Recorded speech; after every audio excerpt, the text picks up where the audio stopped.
Thank you, Steve. Thanks to the presenters for these great contributions, very nice examples of how national accounts by country or trade statistics on one side can be developed as online training and developed on new methods. Also, the other experience as presented by John and by Pieter Everaers are very interesting to see for many, many nice experience and how knowledge has been built up on how to do training in official statistics in earlier, but especially in the difficult times that we are living now.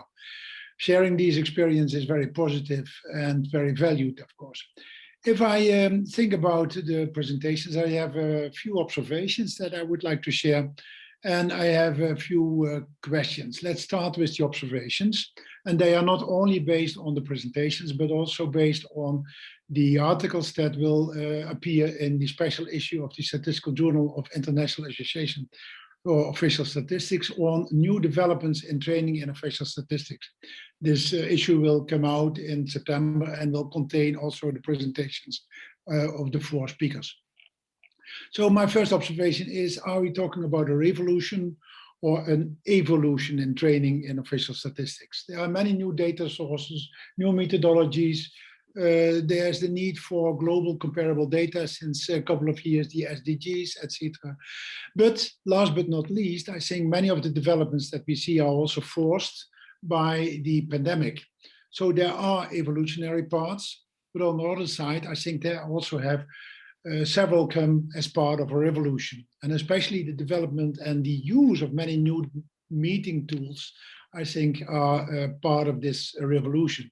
And it's of course interesting to see what is still to come on all these new developments, seeing how fast we have developed all these tools during the last year.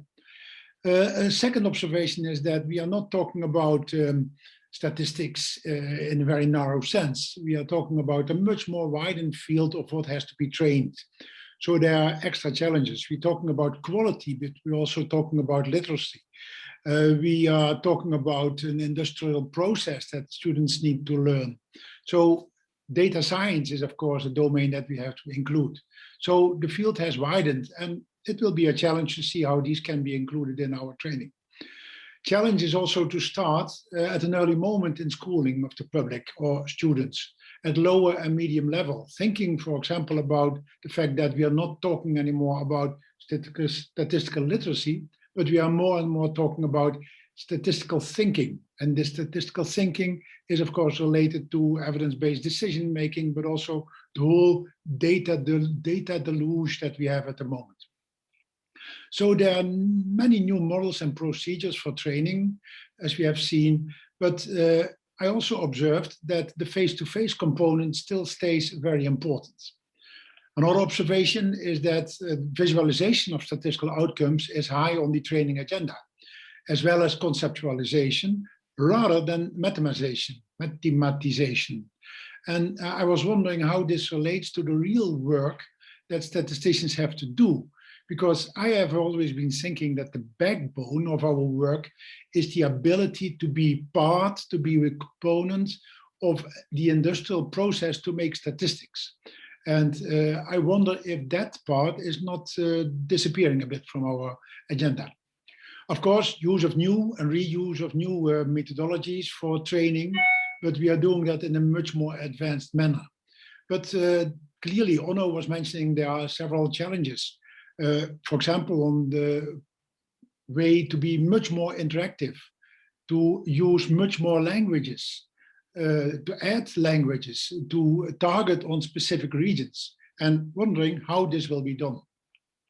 Of course, it was mentioned that the working with real data sets, authentic and complex, is extremely important. Of course, this should fit to the specific needs and skills of the people that have to be trained. But this seems to me not that easy in an international context. And I am very looking forward to see really, the trade statistics could be an example, how it can be done, this kind of real data sets in the international context. Let me then go quickly to the questions. One question is, what we have learned during the last year or years in organizing and doing all this training, do these achievements sustain after the pandemic? So what are the advantages of online or face-to-face? Also considering the advice for authentic complex data. And do we still have the possibilities to do all this and use all these achievements after that we are going back to maybe a normal life?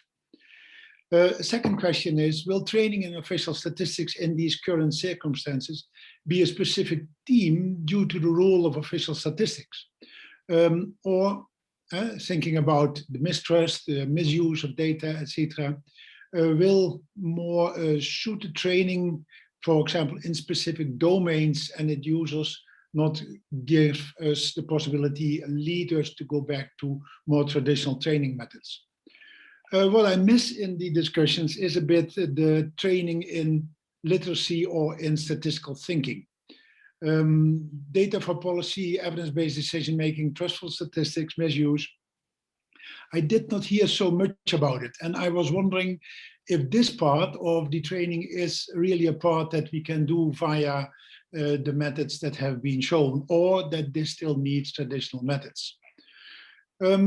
Finally, it seems that the studies that we have seen are all developed from people working in developed countries. And I was wondering, what about the less developed world that exactly also needs to have more training? Will all these methods be applicable also with lower levels of internet speed and less well-served training environments? Of course, in the big cities, maybe in developing countries, it's easy to apply. But I have seen in Africa many countries where the connections are so bad that I think this is maybe still a bridge too far. And in that same context, is all this work sufficiently inclusive? Does it reach the public that exactly needs to be trained? If I think, for example, about statistical thinking. So is it sustainable?